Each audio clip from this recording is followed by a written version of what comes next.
I'd like to talk to you today a little bit about EV lab safety and shop training. Safety standard operating procedures for EV operations are to make sure you remain injury-free while constructing your carts, servicing it, and while working on it at the racetrack. Let's look at a few regulatory references. OSHA's General Duty Clause requires a workplace that is free from any recognized hazards that may cause serious injury or death to its employees. Pretty much a cover-all. If OSHA doesn't have a regulation that covers it, the OSHA General Duty Clause pretty much does. Let's take another look at another safety regulation, NFPA 70E. It's also been adopted by OSHA as its Electrical Safe Work Practices standard, and all of your 72-volt carts must comply with NFPA 70E. They're at a voltage that is higher than what is recommended by OSHA, and they do require a hazard analysis and an abatement program under NFPA 70E. So be careful. If you're running a 72-volt system, you do have to comply with this one. As we move forward a little bit with hazard communication, we must comply with the Hazard Communication Standard, or HAZCOM. You must have an MSDS book for your team, and someone must address this review and your PPE determinations as part of your safety review in your design and documentation section of pre-tech. I will be checking to make sure that you have the material safety data sheets that are necessary in tech, and I may spot check in the pit lane to make sure that you have them with you there as well. You shall also keep a chemical inventory with you. That should be within the very front page with your material safety data sheets. It may be in your trailer or truck, but it must be accessible, and if I ask you to get it, you must be able to get it in a very timely manner. Moving forward with personal protective equipment, each team or class should evaluate their personal protective equipment through the process defined in the OSHA regulations and present it as another part of your documentation review and pre-tech competition. Safety glasses are mandatory when working in any lab or shop at all times anywhere on the Purdue campus. Some people will ask me, how do you know the difference of what is safety glasses and what are not? This one is very easy. On the temple piece on the safety glasses, there will be an approval stamp Z87.1 on the inside or interior of the temple piece on any pair of safety glasses. That's how you know. That's what I'll be checking. As we move forward with personal protective equipment, or PPE, face shields are required when doing sanding or grinding with a pneumatic, battery-powered, or plug-in type device, whether it be hand-operated or of the mounted bench type. What this is referencing is if you were using a wire wheel as an example. If one of the wires comes off, your safety glasses will protect the wire from penetrating into your eye. It will not prevent the wire from penetrating into your cheek. So if you're using some type of device like this where there's flying debris, pieces of plasma or metal, or a wire wheel, put on a face shield and protect yourself. If you have long hair, it will need to be tied back, and all jewelry is prohibited from the shop and while working on any go-kart. If I find you with a watch on or jewelry on, you will definitely get some type of reprimand because jewelry is prohibited. Remember, we are working on electrical carts. Jewelry is prohibited, and if you have done any research at all, you will remember the Yale incident of last year where long hair got tangled into a lathe chuck and suffocated a student. Long hair must be tied back. I'm going to be watching for both long hair and not being tied back, loose clothing that could get caught in the go-kart, and jewelry. No shorts are allowed in the pits while you are working there or on the track. Any practice or qualifying conditions require long pants. As we move forward with PPE, if you're grinding or using a hammer or another tool that generates noise, use hearing protection, such as earplugs, and ask others in the immediate area to do the same. If you're making enough noise where you need earplugs, I imagine everyone in the shop or lab needs them as well. Do not paint in the lab hood, in the lab, or other interior locations of the building. A paint booth is available in the Armstrong Artisan and Fabrication Lab. Use it. Use a designated paint booth, not a flammable cabinet. You will cause considerable damage to a flammable cabinet if you paint in it. Please, please use the Armstrong Artisan and Fabrication Lab paint booth if you need to do any painting. Last but not least, if you are painting or any other flammable is in the area, keep all flammables in an approved flammable cabinet. They're big, yellow, and say flammable across the front. You should put anything that is flammable inside the cabinet before you leave for the evening. I do not want to walk into a lab and see flammables setting out anywhere. As we're concluding with PPE, long pants and closed-toed shoes are mandatory in the pit lane at all times. Due to the extreme ultraviolet rays of the sun, you will be exposed to more than normal. Long sleeve or cotton tees or SPF 30 or greater sunblock is recommended. Pit gloves are highly recommended. They will prevent minor lacerations and abrasions while working on the cart. You will see an illustration of pit gloves below, and I do highly recommend that you use pit gloves as you go forward and try to lift a cart. Let's look at PPE and insulated tools.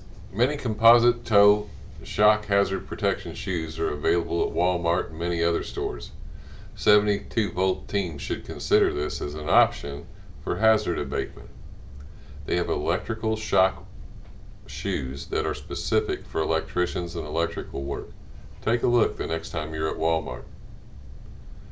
Insulate all your conductive tools to greatly minimize the damage to yourself and the components of your cart.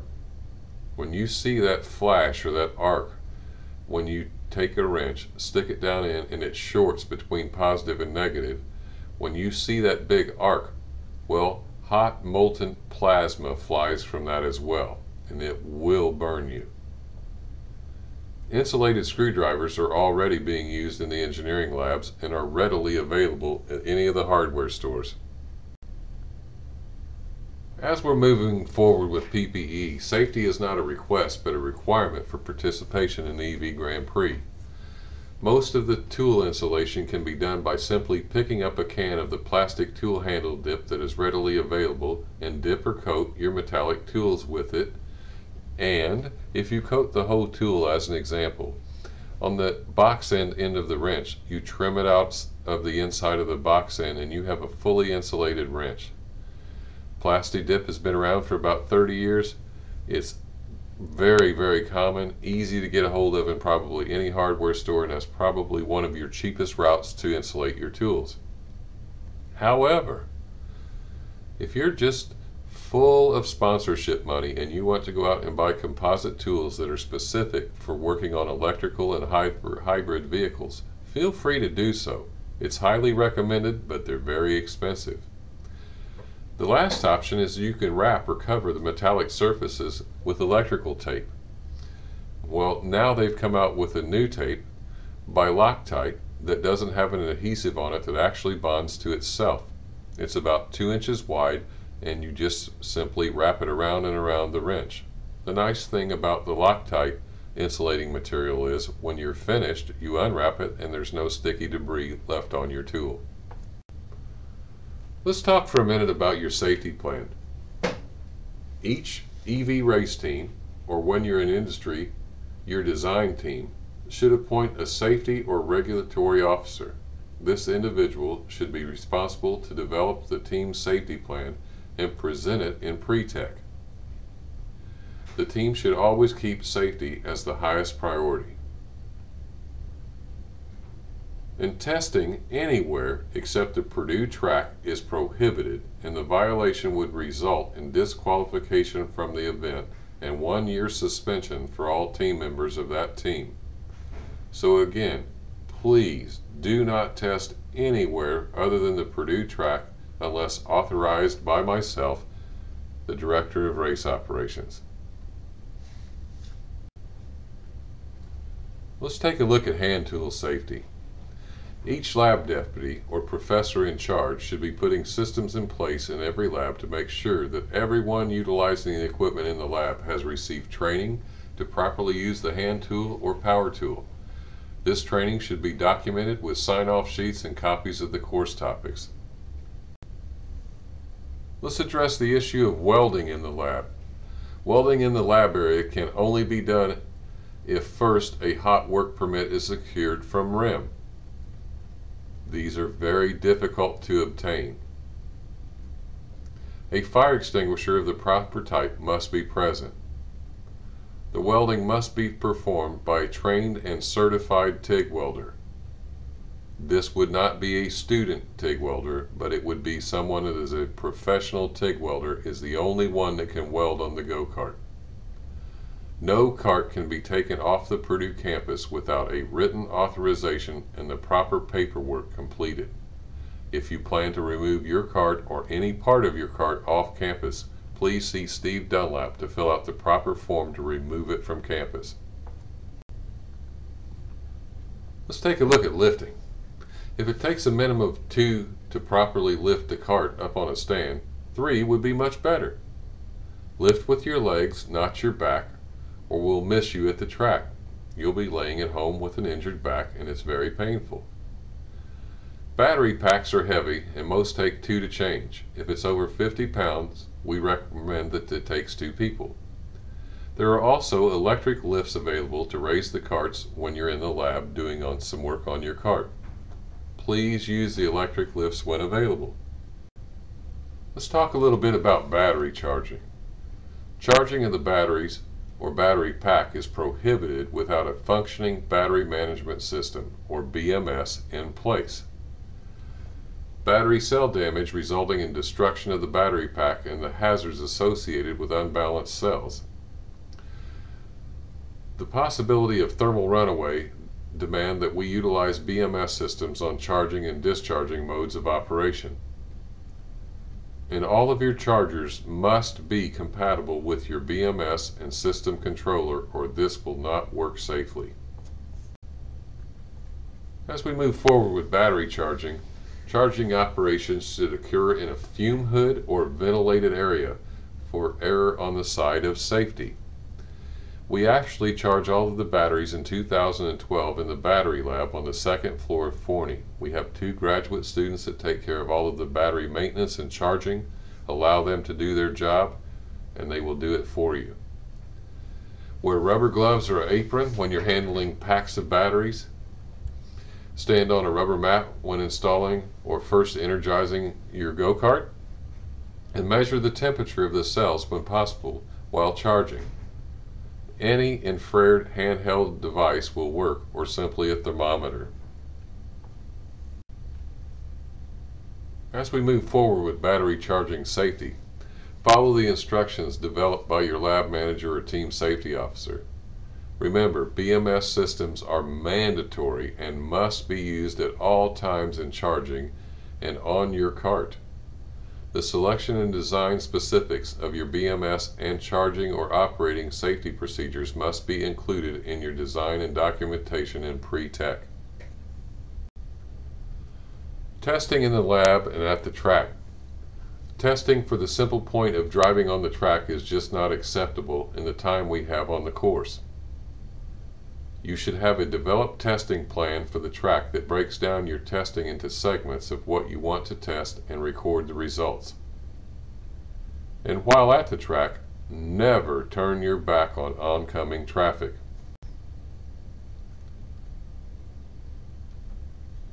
As we continue with testing, you should always wear safety glasses. Safety glasses are required at the track, whether you're in the pit lane or out on the racing surfaces at all times. Have a test plan with you that includes a safety plan and checklist.